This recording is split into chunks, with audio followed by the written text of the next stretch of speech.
There is a lot of money coming to Bitcoin. I don't even think you're ready for how much money is coming to Bitcoin. So much more than we can imagine. We think in zero sum game terms. We think that, oh, for every dollar that's flowing into Bitcoin, we have to sell a dollar worth of stocks and bonds, and that's going to take a very long time. It's going to take time and people have to adapt it. But the reality is that what most people are totally missing and getting wrong with future Bitcoin bull markets is not a zero sum game like that. It's a non zero sum game where new credit is created to acquire Bitcoin.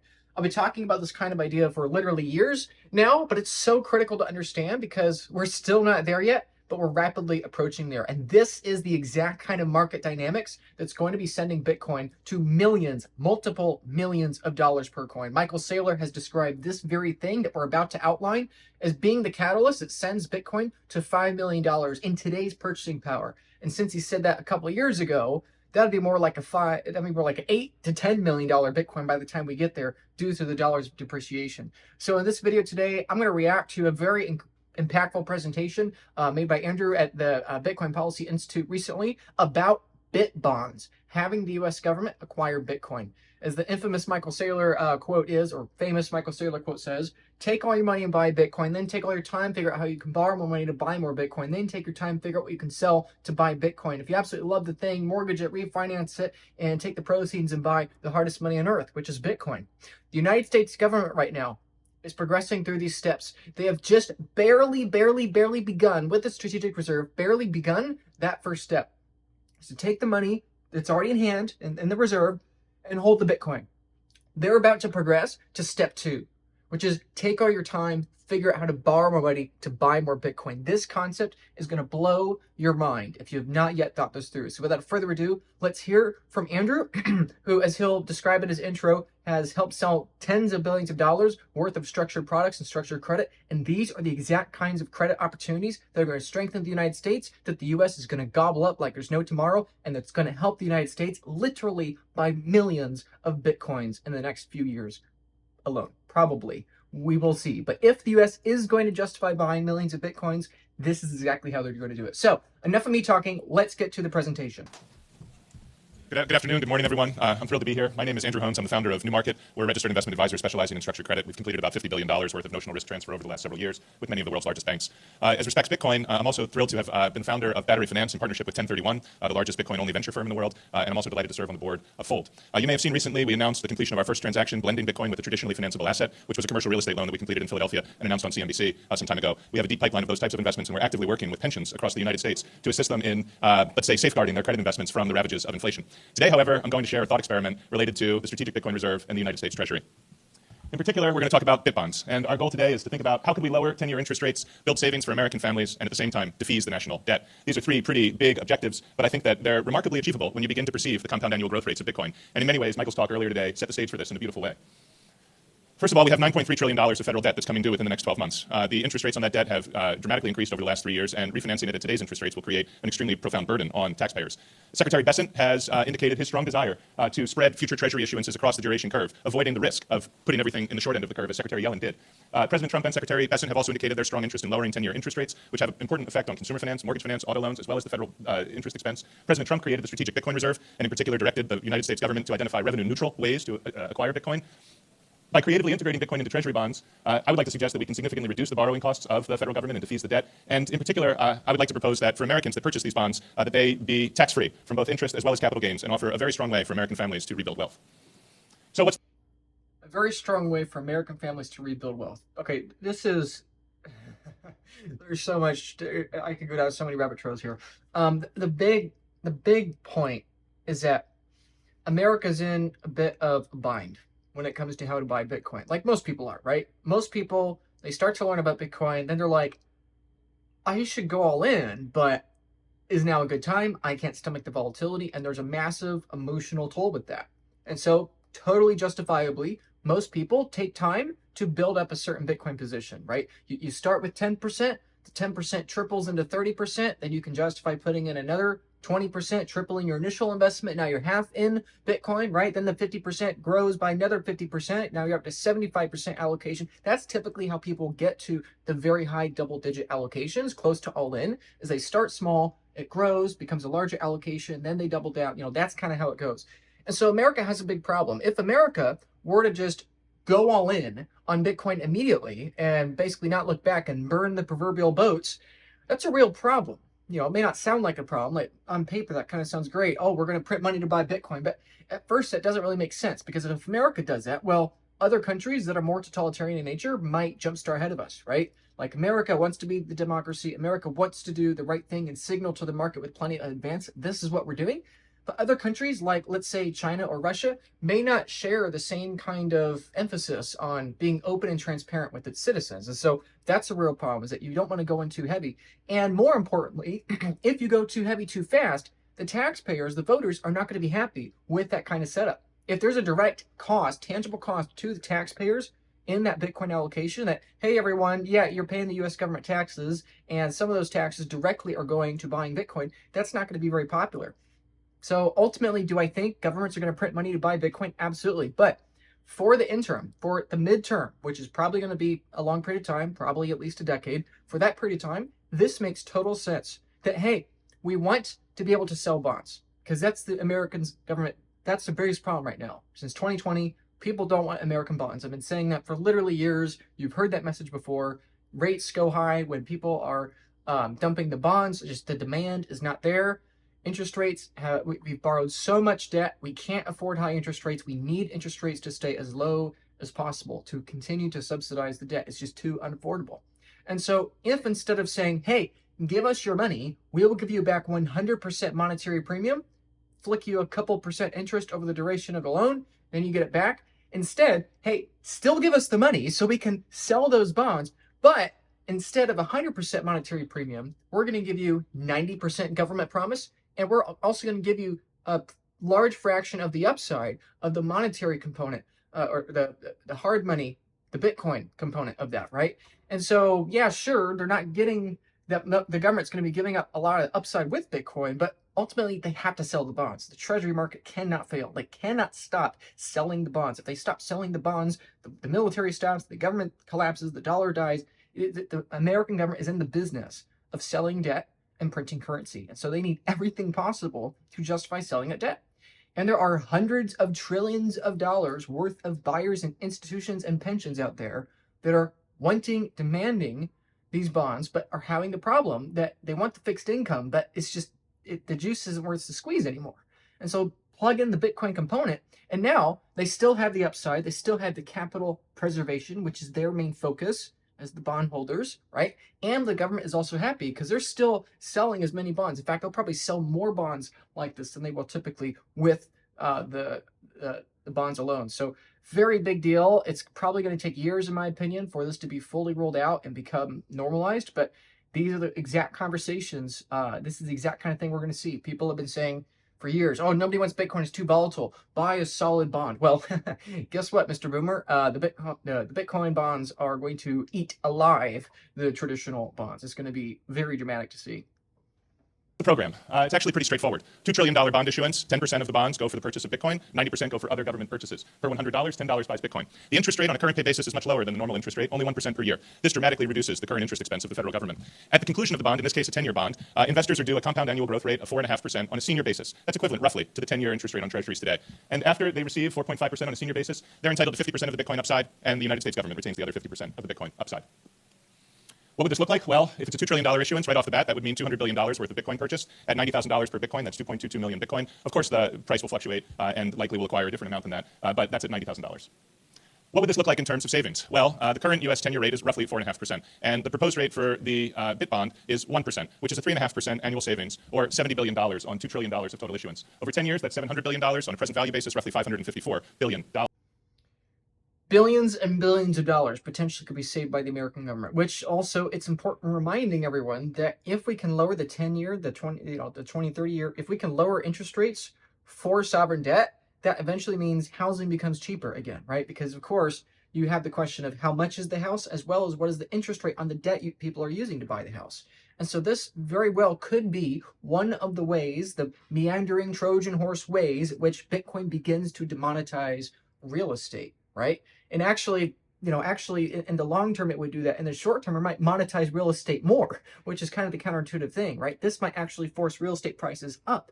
if we have Bitcoin bonds, right, this is part of the game theory of the American government. Hey, let's do the Bitcoin bonds because we'll sell more debt, we'll lower interest rates, we'll save the money, we'll save the government money, which will lower taxes on the populace, which theoretically has more economic productivity. But when it comes to the real estate, again, if we can lower interest rates for our real estate lower than what other countries are able to do with their interest rates, because those other countries have higher interest rates, well, all of a sudden you allow a lot of breathing room into the real estate market and you allow prices to begin to rise again, which of course is within the direct incentive of the US government, because the more you let real estate prices run again, because interest rates are lower due to the Bitcoin component of the bonds, well, then all of a sudden you increase your balance sheet, not only from having more Bitcoin on the government's balance sheet, but you can have real estate prices continue to grow again. And therefore you have more property taxes coming into the government, which, guess what? If more property taxes are coming into the government and more people are wealthier off and people are paying a little less in taxes every single year,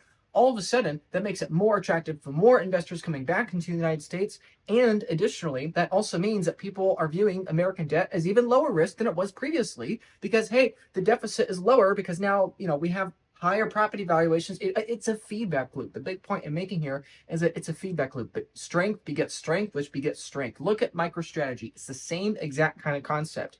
Michael Saylor started with a teeny tiny little kind of couple $100 million worth of Bitcoin buy, back in 2020, and now he's buying $1 billion, $1 billion, $10 billion, $3 billion, $1 billion, $1 billion. That's what Michael Saylor is doing now.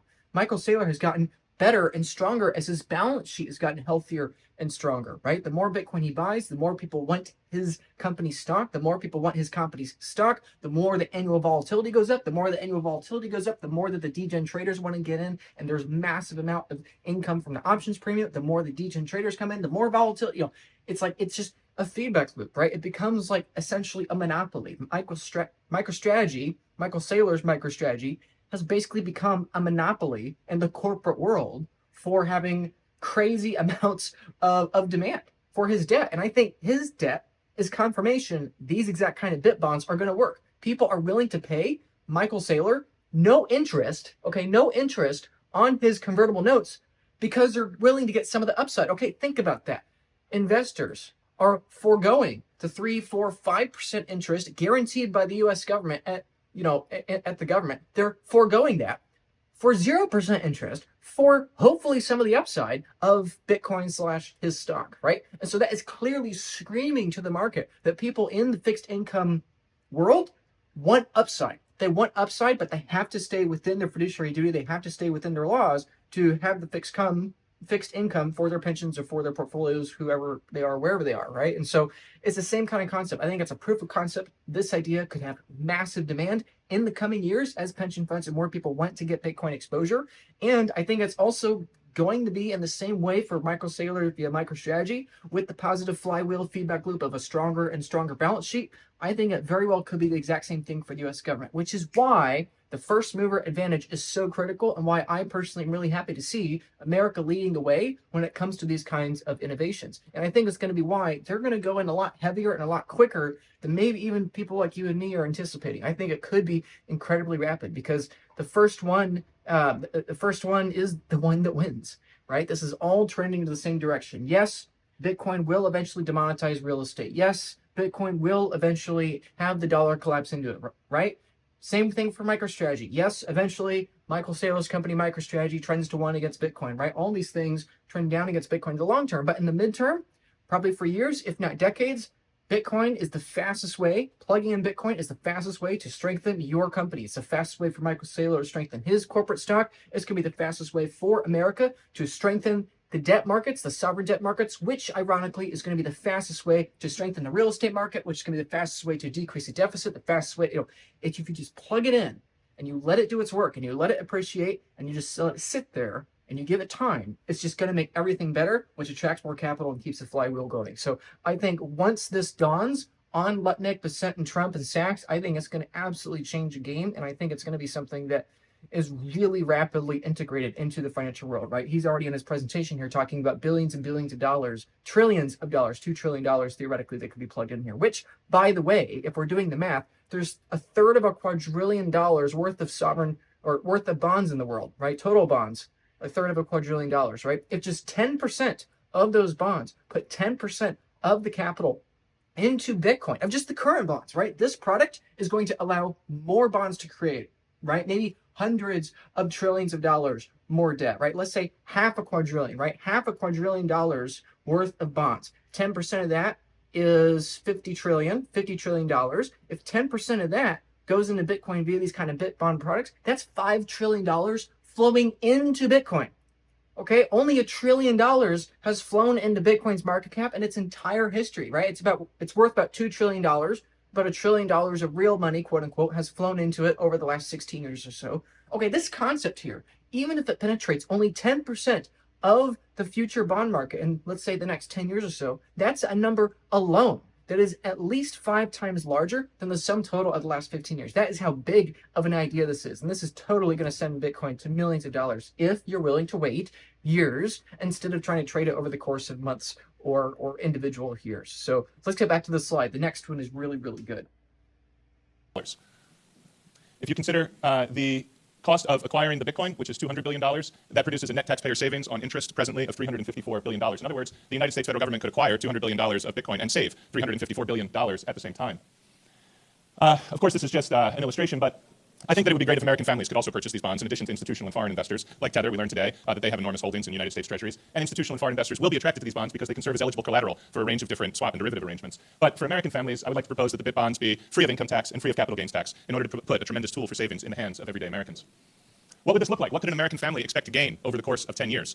Well, there are 138 million American families, and if they purchased 20% of this total issuance, that would be a $2,900 investment per family. What I've illustrated on the right are the 4-year compound annual growth rates for Bitcoin at the 10th, 25th, 50th, 75th, and 90th percentile. And as you can see, at even the 10th percentile, the interest plus the Bitcoin upside on this bond would be $96.58 for a compound annual growth rate of just shy of 7%. And that's on a tax-free basis, a tax-exempt basis. At the 25th percentile, you're looking at 9.33%, and at the 50th percentile, you're looking at a tremendous return over a 10-year period, 17%. What would this look like for the government, for the United States of America?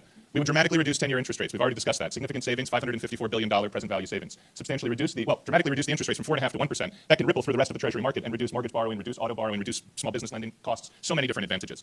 Also, substantially reduce the interest expense for the government. That's where the present value component comes in. Revenue neutral acquisition of an enormous amount of Bitcoin. And if you take a look at the CAGRs, and we have a symbolic one in there that I want to draw your attention to, but if you take a look at the 25th percentile compound annual growth rate, 37% per year, which, by the way, is exactly equal to Michael's bull case for Bitcoin in the year 2045 on a CAGR basis.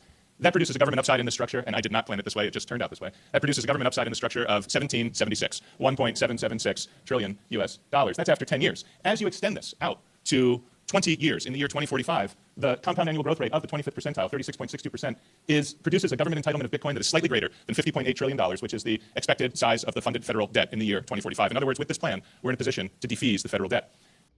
A way to defeat and diffuse the national debt. That is such a big idea. That's such a big concept. Now, I'll give my take where I agree with this, but I also slightly disagree. What I think is going to happen is that America's going to do this. I think other countries are going to do this. And do I think they're going to stop printing money? No. Do I think they're going to use the Bitcoin proceeds to pay off debts? No. As long as people are willing to accept political paper, as long as people are willing to accept free money printed out of thin air for no cost to them, why on earth would the politicians have an incentive to stop? That's not a political statement, it's a human statement. No matter if it's red or blue, no matter if it's Trump or somebody else, if you give human beings the ability to print energy out of thin air, they're going to press it. They're going to print the button, right? We saw this with Doge, right? The Department of Government Efficiency has saved America's government apparently hundreds of billions of dollars. Well, guess what did Congress do? Congress said, hey, look, we've saved hundreds of billions of dollars from Elon. Yay, thank you, Elon. Let's spend it over here instead, right? If you give, so it's a nice narrative to say, just like Andrew is doing here, that, hey, if we do this, we could pay off the debt. And that is very true. The math works out. However, what I think actually is going to happen, which is I think even a bigger concept, it's only going to compound, right?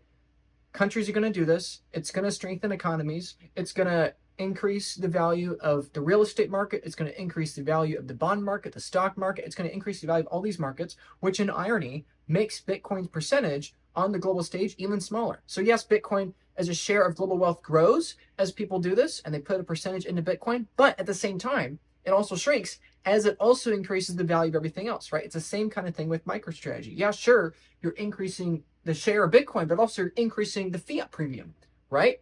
Like as Michael Saylor buys more Bitcoin for his Bitcoin treasury for his corporate entity, which is MicroStrategy, now known as Strategy, that also increases the fiat premium relative to the Bitcoin, which ironically makes them have more ability to buy more Bitcoin and keep going forever, right? Michael Saylor doesn't have any intention to stop, right? Michael Saylor's not there sitting, you know, if we bought more Bitcoin, we could pay off all the debt here at MicroStrategy. Wow, what a brilliant idea. No, what he's saying, what Michael Saylor is doing, you buy more Bitcoin, you let the Bitcoin premium run up to run up the fiat premium, leverage that fiat premium to borrow more money to buy more Bitcoin. Just keep it going as long as people are willing to accept the fiat premium. Eventually, someday, I do believe that every fiat and every political currency will collapse into Bitcoin. Other currencies will collapse into the dollar will eventually collapse into Bitcoin, probably in that order, but not guaranteed. But ultimately, I think that's a very, very long ways from now. Many decades, not one decade, not even 2 or 3, probably many decades from now. However, as far as the narrative goes, if you show the American public, hey, if we do this, we could pay off the debt. If we do this, we can do that. It makes it a lot more convincing of a narrative. It makes it a lot more convincing of an argument. And so I think ultimately this narrative is true. I think we're at the very beginning of it, but I don't think we're going to stop at $2 trillion worth of these debt products, right? Yeah, sure. Maybe America's government could have this $2 trillion bond program, 10% of which 200 billion goes into Bitcoin. And yeah, if you wait 20 years, then eventually that would pay off the debt theoretically, but they're not going to stop. They're not going to stop at 2 trillion. They're going to issue 20 trillion of these things. Then they're going to issue 200 trillion of these things. They're going to keep going as long as people are willing to accept the paper and the debt. And they'll keep doing it until people someday, many decades from now, admit, you know, I don't want the Bitcoin bond anymore. I want the actual Bitcoin. I don't need the bond anymore. Thank you. That's what's going to happen. Granted, that's a long ways away. And so this tool, this Bitbond, is an incredible, amazing Trojan horse. This is exactly why I've been encouraging you for literally years to study Michael Saylor, watch what MicroStrategy is doing, understand how they're working, because that is exactly how governments are going to acquire Bitcoin. And this presentation is exactly how it's going to be implemented. It's exactly how the government is going to do this. Thank you, Michael Saylor. You have paved the way not only for corporate treasury adoption, but nation-state treasury adoption. Let's see the summary that Andrew gives to wrap up his presentation. In summary, Bitbonds are a win-win-win. We're looking at dramatically lower interest rates in the form of savings, $554 billion of present value savings. The upside that the government stands to generate is enormous, anywhere between $830 billion to over $300 trillion of upside from the 10th to 90th percentile of historic Bitcoin performance. The debt offset is significant at just the 25th percentile of performance. This is a plan that can defease the entire debt. The family wealth creation is remarkably powerful. This puts in the hands of everyday American families a tremendous tool to defend against inflation. And in summary, I would love to see this adopted by the Treasury and by Congress. So I thank you all for your time today, and I'm very grateful to Grant and David and Matt for putting on such a tremendous conference. Thank you all. Now, as we wrap up here, I probably should have said this at the beginning of the video, but who is he presenting to here at the Bitcoin Policy Institute? Senators. He's presenting to senators, okay? Do you understand that Michael Saylor is in the ear of David Sachs, who's in the ear of Donald Trump probably every single day? Do you understand that Elon Musk owns about 20,000 Bitcoin via SpaceX and Tesla, and he's in Trump's ear? Maybe he's not tweeting about Bitcoin online, but he's in Trump's ear every single day, right? Do you understand that Michael Saylor is in the boardrooms of every major institution in the world that has any kind of interest in Bitcoin, right? GameStop is getting into it. Steak and Shake is getting into it. Rumble is getting into it. You know, like, I mean, who would think that freaking Steak and Shake and GameStop would be these little tiny companies, you know, the little engines that could, that are chugging along on this orange future, right? It's just incredible to think about. But the point is, this presentation is being given to senators, and this is what is happening in the public eye. A lot of stuff is happening in the private meeting rooms and private discussions. I get wind of things here and there from friends of friends. I knew at least 8 people that were at this very conference that we just watched. So, you know, I'm not saying, oh, I have inside info. I don't.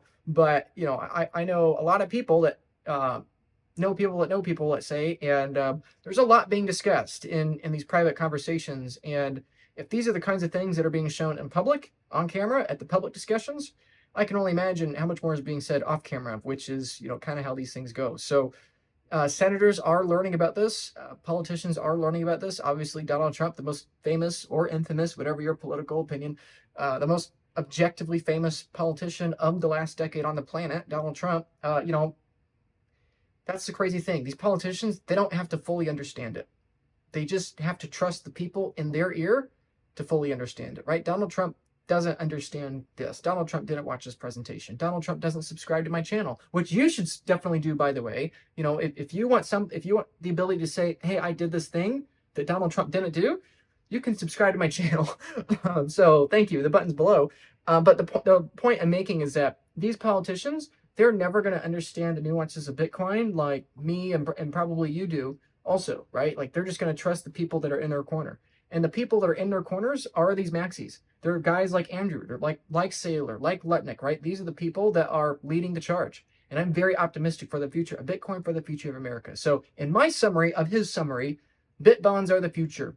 This is the kind of product, the kind of structured credit that is going to allow literally multiple trillions of dollars to flow into Bitcoin over the course of the next 2, 5, 10 years or so. Bitcoin is going way higher in price than we can ever fathom. If there's just a 2x multiple to that $5 trillion of inflows I mentioned earlier, that's $10 trillion. That takes us halfway to gold alone.